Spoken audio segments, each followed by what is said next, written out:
Praise the lord, హల్లెలూయా. చాలాసార్లు మన జీవితంలో అనేక మంది మనుషులకి మనం ప్రథమ స్థానాన్ని ఇస్తూ ఉంటాం.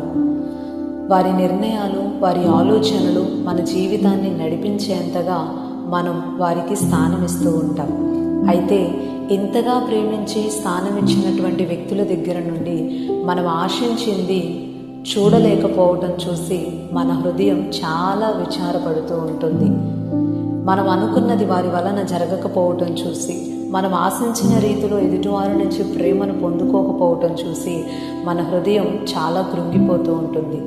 అయితే దేవుని వాక్యం సెలవిస్తుంది, మొదట నా నీతిని, రాజ్యాన్ని మీరు వెతకండి, అప్పుడు అవన్నీ కూడా మీకు అనుగ్రహించబడతాయి అని యేసు ప్రభువారు చెప్పారు.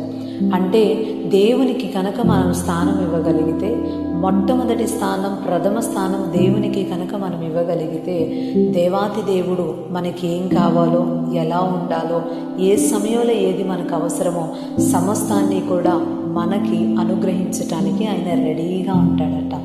మరి స్థానం ఇచ్చి ప్రేమించలేని వ్యక్తుల మీద కాకుండా, స్థానం ఇస్తే మనకు అన్ని విషయాల్లో సహాయపడే దేవునికి మన హృదయంలో, మన జీవితంలో ఎందుకు ప్రథమ స్థానం ఇవ్వకూడదు?